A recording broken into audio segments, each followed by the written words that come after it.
Join us for a review of the Jaguar XE. Let's go!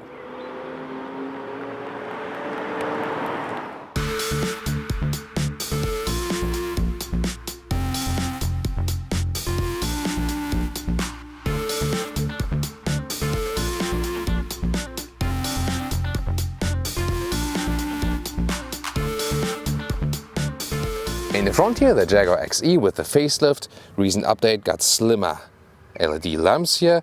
They also come as standard with LED, optional matrix LED, as we can also see them right here. And I did some night driving, and indeed some spots were left out in the cars in front of me, and then the other side the high beam was active, quite nice. Also here the LED daytime running light with a nice and slim signature. 4.67 meters, 15'3" or 184 inches is the length of the Jaguar XE, mid-size sedan, and wheels come in 18, 19 or 20 inch. Yes, today I'm coming from this side. You know, there's the famous Autogefühl drinking game, from which side I enter the stage. Have fun with that. So here 18-inch wheels, I think that's the best comfort choice because you have more dampening from the tires. The bigger wheels will look more menacing, definitely, but I think this one is already enough. Or what do you think? Option is also that we have here the red brake calipers. They deliver a very nice contrast to this one here. At the rear we can see this nice signature dating back to the Jaguar E-Type actually, so a lot of history just with this form. Then you can see the Autogefühl fake exhaust police. Can stay at home for today, real exhaust pipes right here. And also suspension wise, by the way, there's a normal suspension and optional adaptive suspension. We have it built in here today. Let's see how it performs. You can congratulate Jaguar Land Rover on their naming system because the names equal the horsepower figure.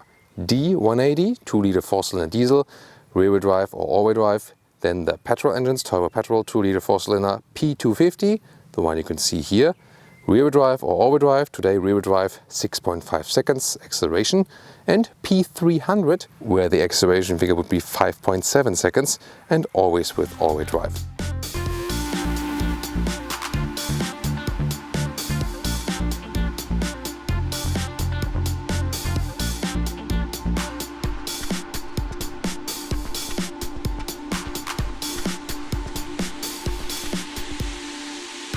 New steering wheel, also with new, more premium shifting levers right there, new digital instruments and a new infotainment screen in the middle, soon going to talk about that, and also soft touch leatherette right here at the dashboard, and then the seats right there, today all in black. And before they had also a fabric seat on the offering in some markets, but now they cancelled that. And let me tell you something, Jaguar managers.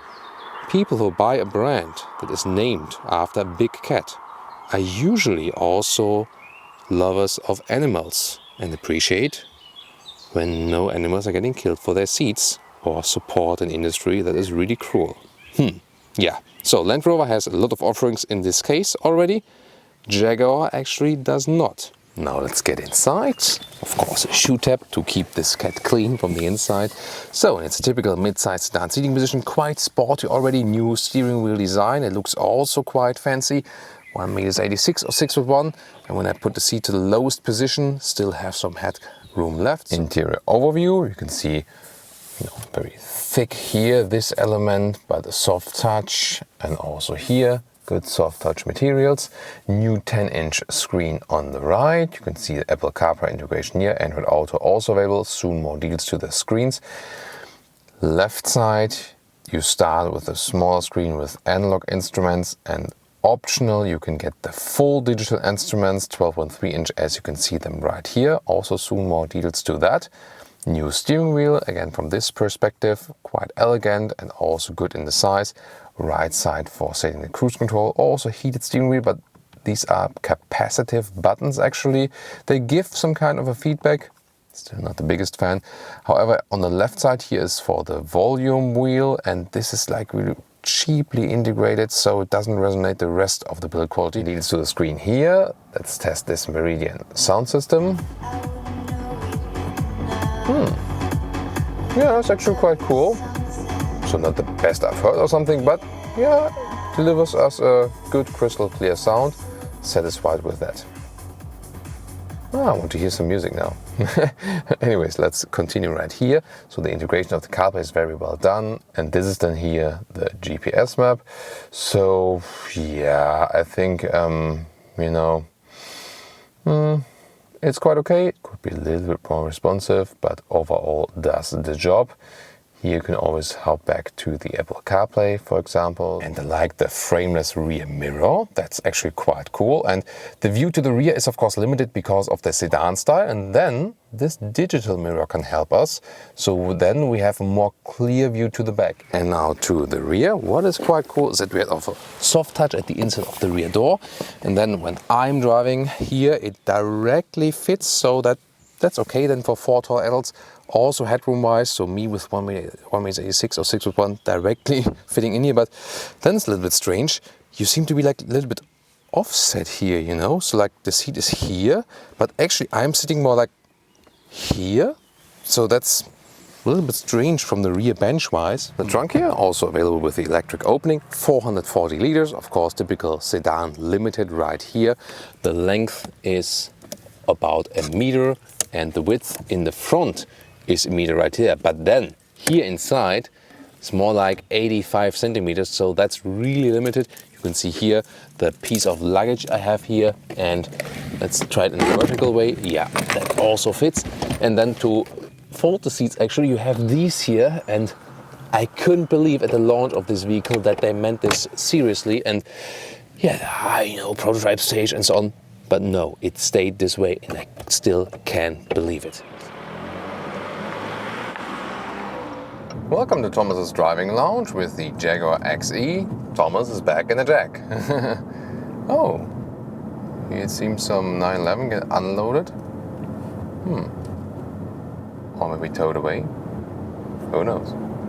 So, Jaguar XE facelifted recently, P250. That means 250 horsepower. That's finally easy to remember. Really good that they got this new naming strategy. And there is the rear drive or the all-wheel drive model. We are driving the rear drive model here, and unless you really need an all-wheel drive for constant winter conditions or something, if there are cars with rear drive, get them with rear drive, because it's more fun. Yeah, so you get pushed out of the corner a little bit better. This is also here equipped with torque vectoring. However, they do torque vectoring by braking, so by reducing the speed at the inner wheel inside the corner. It still has a nice effect and gets you, pushed out of the corner a little bit better.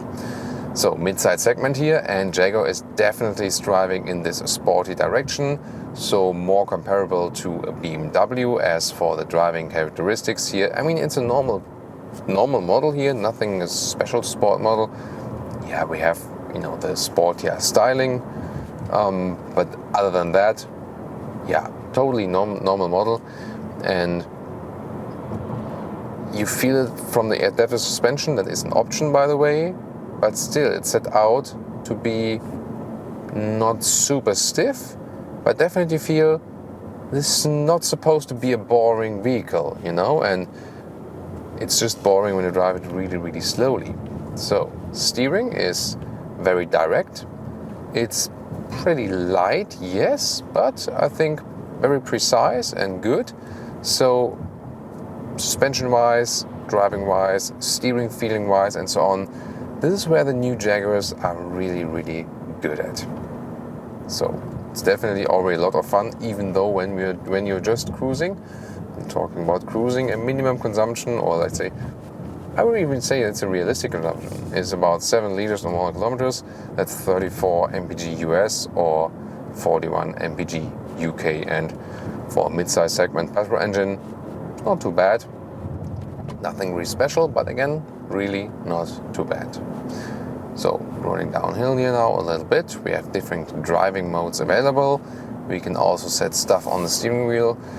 Controlling the volume while driving. I mean, I talked about this wheel here before. That's not really convincing.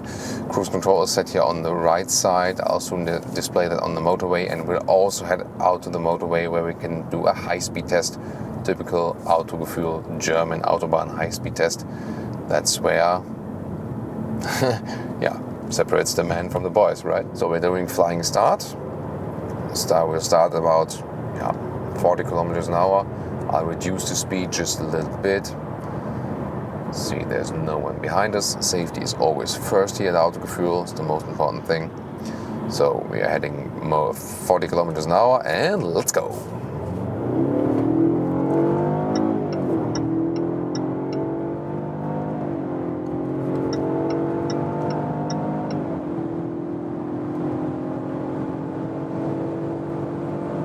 That's 170 kilometers an hour. I think that's enough for now. And yeah, noise insulation is not too bad. And the acceleration was quite decent. And also the sound, you know, it's a 4-cylinder engine, but for a 4-cylinder engine, I think we had a quite nice sound in here. Lane changes at higher speed. Car is very stable, but the steering is like pretty aggressive, you know. That's what I meant about the not natural feeling. It's like an Alpha Giulia a little bit, but pre-facelift Alpha Giulia. Look at that, I mean, it's like, whoa! Seen that? I mean, it's like little steering command and whew. I mean, I like it when you don't have to steer that much, as we know, for example, like from Audi vehicles or something. But here, you know, you hit a certain point and suddenly the vehicle goes like, phew. Wow. So I think they have to rethink that steering characteristic. Yeah, but it's like 1-to-1 with the pre-facelift Alpha Giulia. Again, really fun to do it, but the connection, the natural connection is, that could be a little bit better for sure.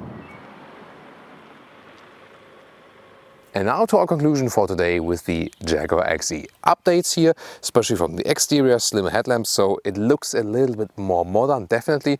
On the interior, quite good that we have new infotainment system software, for example, and also bigger screens, so these updates are surely good. Downgrade is that there's no animal skin alternative anymore, so it was before there on some markets, so they need to put more effort on that. They do it on the Land Rover side, but obviously not on the Jaguar side. Other than that, the build quality has been improved further and further. It's not like the king discipline of the Jaguar XE, but I think it's still quite decent. And the driving, that is actually quite good because it's very agile to drive, the steering is very precise, and it is a very fun driving experience. Also, there's a good compromise of comfort and sportiness, so that was really top notch. And the fuel economy was also somewhat standard, so also nothing specially bad. So a very interesting sporty choice still here in the mid-size segment. And I would like to invite you to the other reviews we did with the competitors. We'll link them in the video description, also in the pinned comment. What do you think about the Jaguar XE? Tell me in the comments. See you next time.